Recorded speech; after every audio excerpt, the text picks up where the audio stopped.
Welcome back. 47? 47. 47. And we're going to jump right in and talk about food plots and kind of what we're doing right now. I know, so it's July. The clover's looking absolutely fantastic. Everybody I talked to that put in clovers, the best year they've had. Rain is a good thing. Right? Luke Bryan said it best. Rain is a good thing. It's horrible. There's been a lot of people that have lost a lot of stuff with all the flooding, my family included, but Yeah, your family, our buddy Adam. yep.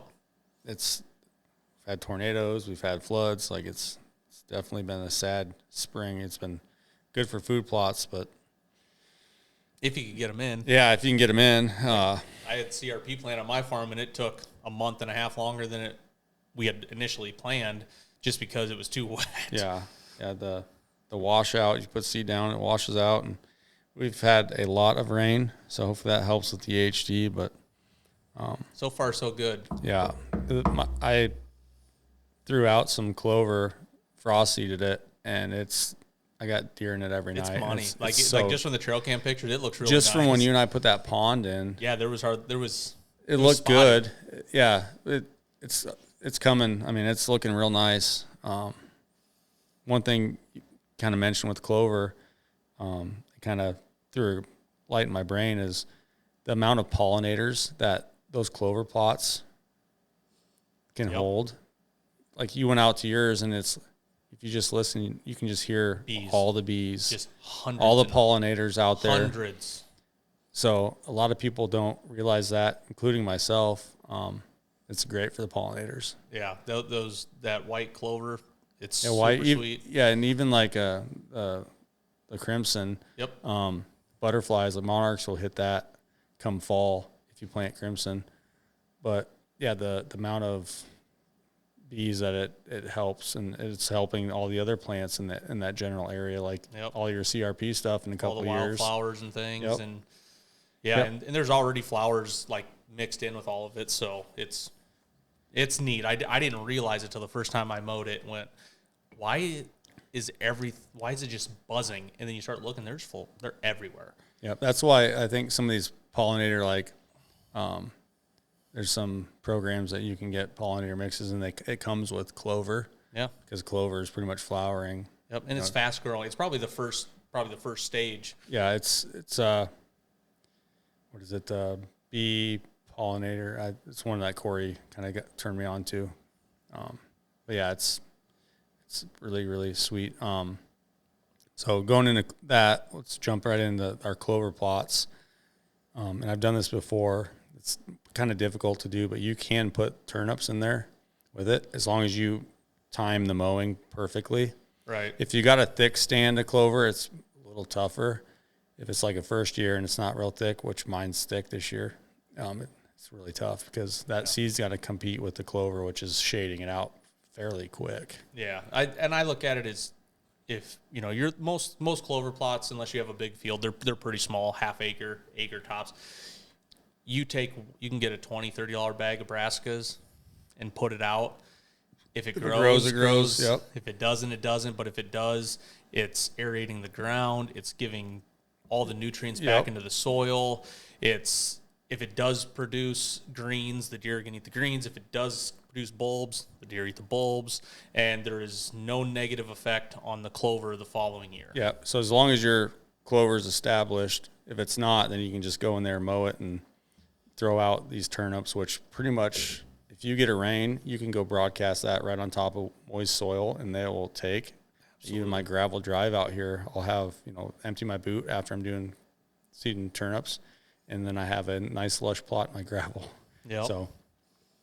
So you got your beans, and you got beans and corn fenced? Yeah, so I didn't fence my corn. It's about an acre. It gets down in some of the grass stuff because this is the first year we've done any grain on these food plots. Last year I just broadcast brassicas, and they were okay. I just didn't have a lot of time to prep. It was so late to the game and all that. So this year I'd say out of the acre, probably a half to 3/4 will produce corn. And where it doesn't, I'm going to go in and disc up for brassicas, which I'll also broadcast some beans, not for pods, but just for the green green tonnage, I guess, would be the easiest way to describe it. But then this last weekend, we did fence off my 3rd acre beans, which look really good. Like driving down south, like it's better than some ag fields. Good. And it was planted in rows. I think next year, with it being such a small plot, I'll probably just broadcast and roll them in. So you got turnip plots too? I will.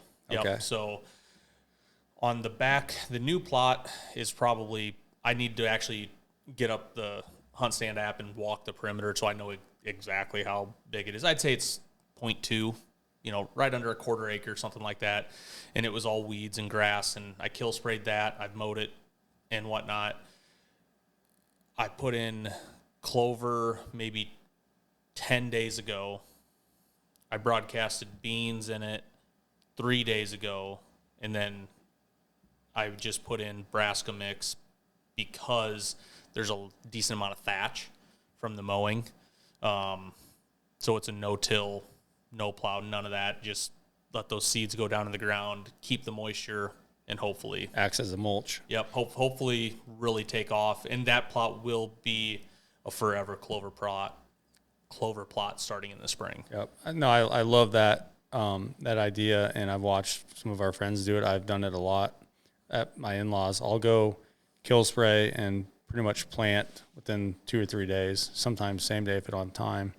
And all that dead grass, like you said, acts as the mulch, keeps the moisture, and then those turnips come right up through it. Yep, and that's the plan, because if it does that, this spot's, it's so nice. You need to get down there with me and check it out. Yep.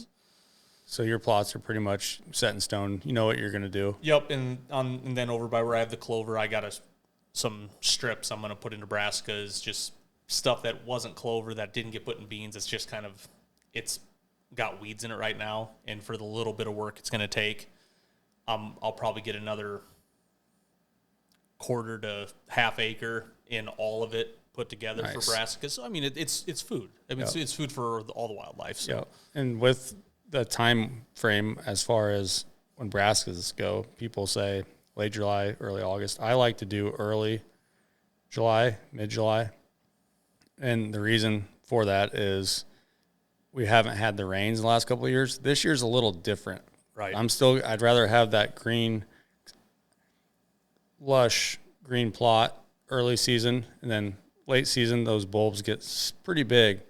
For instance, last year I planted my west side, and I'm talking like basketball-sized turnips. Like all of them were volleyball. They were size. huge. I got some pictures with Jace. And when I killed my deer, he was holding them in the picture, and the deer were still eating them. But when they started to, freeze thaw, that's when those bulbs went bad. Yeah. And got kind of rotten. And like a lot of times when it freezes, it looks like a bunch of dinner plates because they can't dig. They're too big. They can't dig them out, but they'll eat them to the dirt. Yep. Which, once again, isn't a bad thing because it's putting all that matter back into the soil.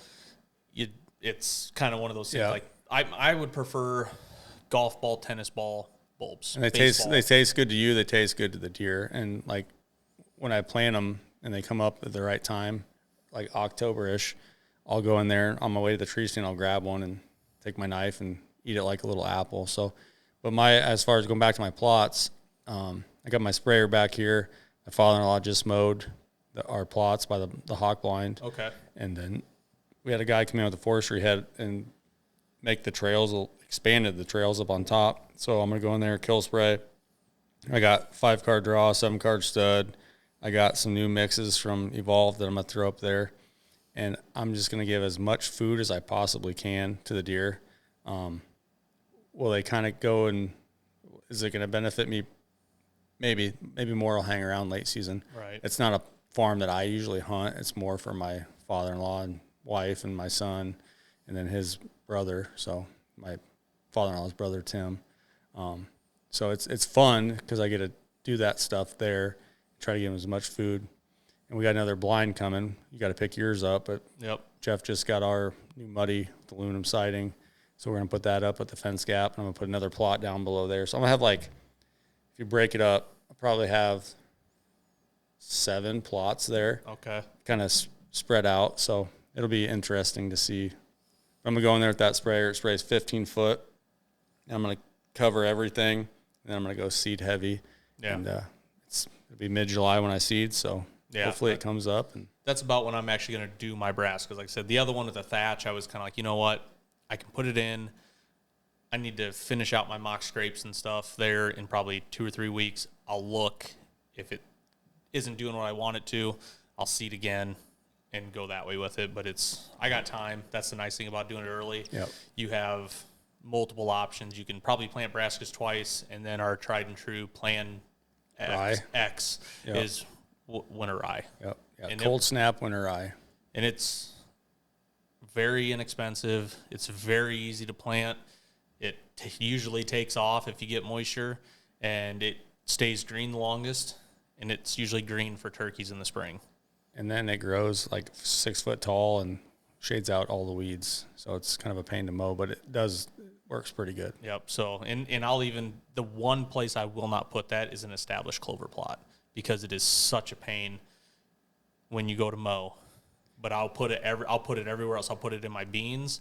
I'll put it in my corn, anywhere that there's open. Once again, it's a good farming practice too. Like helps the soil.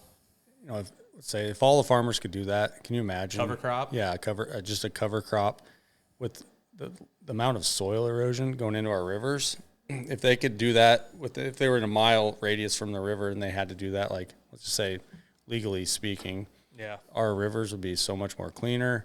It's a good farming practice, and you see that firsthand when you're doing these food plots where after the turnips are done and they hammer that field, you go throw rye, you have rye coming up, all that moisture is holding right there. Like it's so, I just wish everybody could do it. And I know I'm preaching to the choir out there. Water quality is a huge thing in Iowa. Is our voice going to be heard? Probably not, but it's one of those things. We can do a little bit better job than the next guy, and it's cheap. Yeah, like that's the thing. It's so inexpensive. Like a 50-pound bags, was it $40? If that.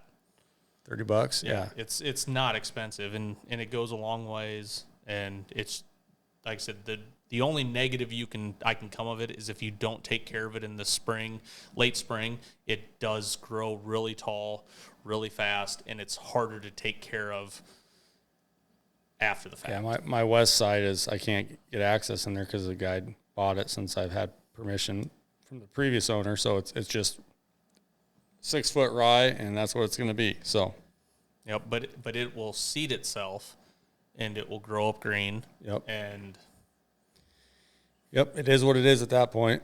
But yeah, I'm excited to get the seed in the ground, and hopefully we get some more rains. Not like a lot, just some timely rains. That inch every week to 10 days. We've been getting like 2 inches every other day. It seems like it rained here last night. Rained in my house. Rained a little bit down south, which is fine. But yeah, those big gully washers don't really do good for anything besides filling ponds. That's right. But yeah, I think with all the plots where they're at, you don't have to have, like I had a couple guys help me this weekend, Christian and Trent, that are on our team. Like 5 years ago, before I had a 4-wheeler, I was weed eater, push mower, backpack sprayer, hand throwing out fertilizer, hand throwing out seed. Yeah, your little seeder with the little tiny hopper. Yeah, that would hold like a pound of seed. Yep. And you can do it. Like if you're, once again, this is going back on some of the other podcasts where we've talked about make sure you have permission to do all these things. You can do a lot of stuff with a backpack sprayer, a weed eater, and a little bit of frickin' time. And a little bit of knowledge. Just like I said, it's so many of these things, plots, these poor man plots, these little tiny kill plots. You can do them. Yeah, and like one of our team members today, he's got a little tiny poor man plot. It holds deer. Deer will stop there going out to the destination food source, and there's an opportunity to kill them. Yep. Yeah, you don't need a giant, great big plot. I would bet eventually you're going to transition to that if you started out kind of what we did. Right. With one of the first plots was where that lightning bolt went through my stand, and you did that with a weed whip, backpack sprayer. A Weed Whip backpack sprayer and a, not a tiller, a cultivator. So the smaller little, Yeah, and it was the size like half of this garage. it was like 20 by 20 feet, not yards, 20 feet by 20 feet in the middle of a CRP field on the corner. Kill sprayed it all with a backpack. Actually, that was probably one of the handheld. Yeah, we killed deer there. I mean, we had trail camera pictures of some nice 130s. Yeah, we killed does there. I have a rule when it comes to shooting does. I will not shoot a doe after October 25th because of that stand. I was sitting there, had a deer October 25th, a doe, last 20 minutes of light, walking up the fence line, going to the beans behind me. She walks right in, I shoot her, and I look up behind her, and I can picture him in my head. Probably 50s class buck. Biggest deer I would have ever had a chance to shoot for a long time. And I shoot this doe, and I look up. I mean, she runs out, and the beans falls over dead. I look back there, and he's just standing there. So my rule is I will kill every doe before October 25th. But I stopped because of that stand. And it was all because they were walking through that little plot before they went to the destination field. Yeah, I'm the opposite when it comes to does. I like to target in on my buck that first cold front, and then in November I'll go out if I don't have a tag and start whacking does. So Right. Yep, to each their own. But yeah, food plots, guys, you don't need a tractor. You heard it from Jesse, just a backpack sprayer. Get started, get permission. Tell the landowner what you're doing, what you want to do, and little bit of time, a little bit of sweat, a little bit of money, and you can, and you put in that time and sweat equity, and it makes killing something so much better. And it's cool when you throw a camera up on that little plot and you get a deer in there and say, "Hey, I did this." Yeah, that deer's there because of what I did, and it's just. It's fun. Like, not everybody likes the food plots. I mean, we hear it all the time, a million different things, but why not? Why not run it if there's no negative benefit? It's helping the wildlife, it's helping you, it's putting nutrients back into the ground, it's helping not just deer, turkeys in the clover, rabbit. I mean, that's especially corn and beans. Yep. It's fun. It's another thing to do to kind of prepare for season, and I almost enjoy doing the food plot stuff more than I do hunting. It's weird to say. I'm starting to like I said, now that I own my own little piece, I'm really enjoying all the little stuff I've been doing to it. What can I do to make this better? Yep. What little thing can I do this time to make my farm as good as it can possibly be? So, and that's really just the end all be all, is have a good time, have fun, enjoy what you're doing. And I enjoy doing all the food plot do stuff. things legally, ethically, and be safe out there. Wear a safety harness.